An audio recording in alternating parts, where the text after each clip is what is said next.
Hi, this is Jana. Welcome to my kitchen. Today we are going to do another home-cooked meal. This was my mom's recipe again for Swedish meatballs. A famous IKEA meatball, you know, that everybody is talking about and loves to go to IKEA just to get their meatballs.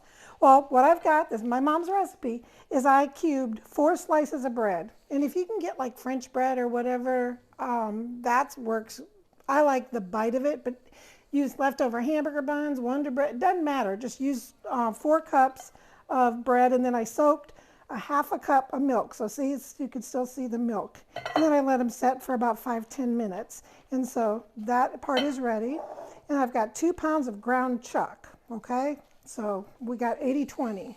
You don't want to use too lean of hamburger once again, because if you do, then it just is too dry and they fall apart. And so I've got 2 eggs here, and I'm just going to break them up a little bit. So 2 pounds of meat. I just saw some splatter flying. 2 pounds of meat, 4 cups of bread cubes soaked in a cup of milk, and 2 eggs. I've got a little pepper to taste. Swedish meatballs really don't have pepper in them, but I put it in there. And then I've got a teaspoon of salt. I've got a half a teaspoon of paprika and a half teaspoon of fresh grated nutmeg, but use what you have, and if you don't like nutmeg, you can leave it out, but that's kind of what makes it taste like Swedish meatballs, just so you know. This is optional. This is optional. You do not have to use this. And so I'm just going to use, Aaron, I got dirty hand. Can you partway open that for me? Thank you. Should have done that before.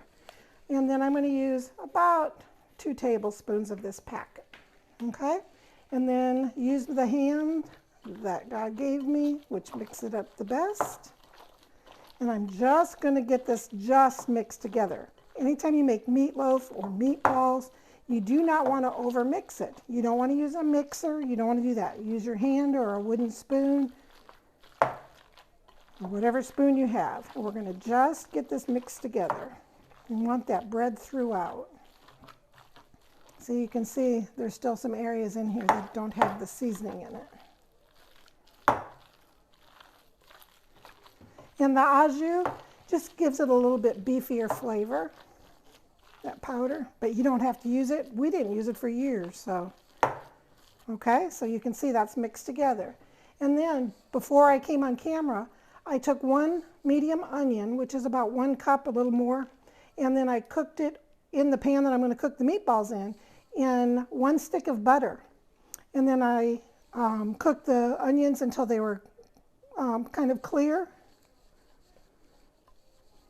You can do lightly brown too, and then you want them to cool down just a little bit. And then we're going to mix that in. And you can, if your kids don't like onions, like mine didn't used to, they all do now. I used to cut them up so fine that they were just mush, basically. And then I browned them and put them in anyway, and they never knew there was onions in it. But they don't taste the same without onions.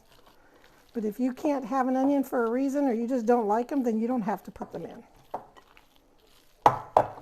Okay, we're going to be back in 1 second. We're going to go over to our pan, and I've got 1 stick of butter that I'm just getting ready to put into the pan that I'm going to cook these in. And then it'll make a gravy in that too. So we'll be right back in a minute. Okay, we turned around here and got our equipment moved. So I've got our hamburger mixture over here for the Swedish meatballs. And I'm going to make them a little bit bigger than golf balls. But you can make them really little if you like really little ones. I've got my pan heated. Got my butter melting.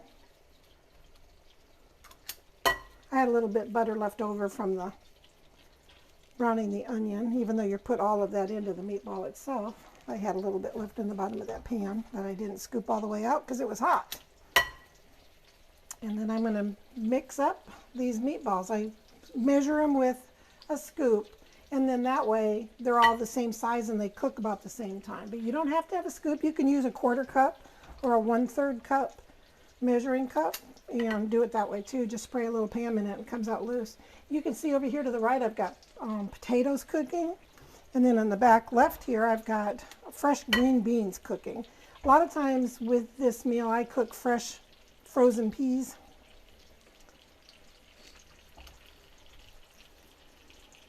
And my mom, as long as I can remember, this was something that she made. We had it during, most of the time we had pot roast on a Sunday, but during the week, we had these probably every other week growing up. I don't ever remember a time, maybe in the summertime, not as much. We probably had hamburgers or hot dogs replacing that meal, but I know for a fact we had these every other week growing up. So I'm going to keep cooking these. I'm going to finish this up, and they're going to cook on this one side for about 5-10 minutes, just until they get brown, not cooked all the way through, just until they start to brown. And then I'm going to turn them over, and that's when you're going to see me next. And so I'll be back in a few minutes. Okay, we are back. I'm turning my heat. I just flipped these. It's been about 5-6 minutes. So they're just brown, okay? Now I'm going to turn my heat way down because I don't want to scorch them, because this is the last time I turn them. So I'm going to turn my heat way down until it's a nice slow sizzle. And then I've got some, I use Wondra flour, but you can use any flour at all.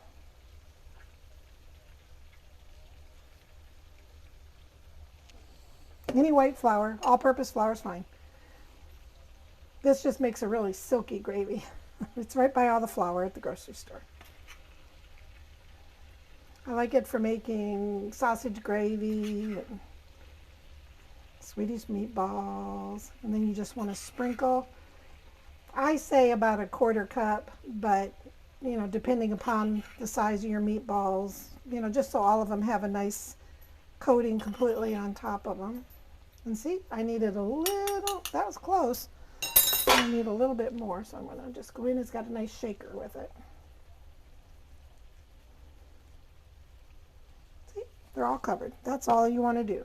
And so now, that's why I have the fire turned on. I might turn it down another little smidge because I don't want to burn them.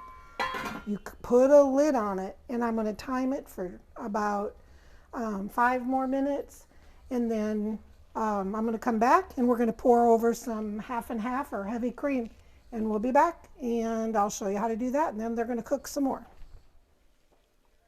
All right, we're back. It's been about 10 minutes, and so we're going to check on these, cooking over low heat because we don't want them to burn.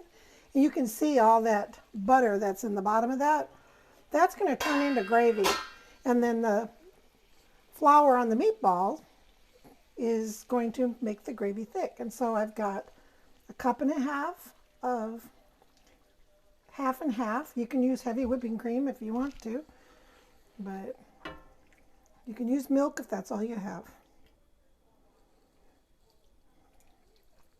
There we go. And now we return the lid and let them cook for about 20 minutes, and it'll be nice and thick.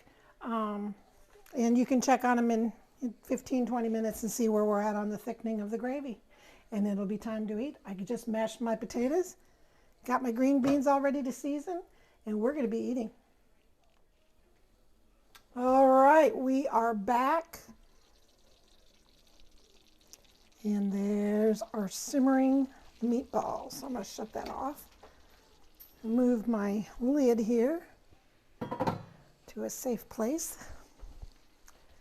And you can see we've got some delicious meatballs, and look at that gravy. Look at all nice cream gravy all ready to go. And so I'm going to open up all my pans here and get ready to serve. I know my husband's hungry.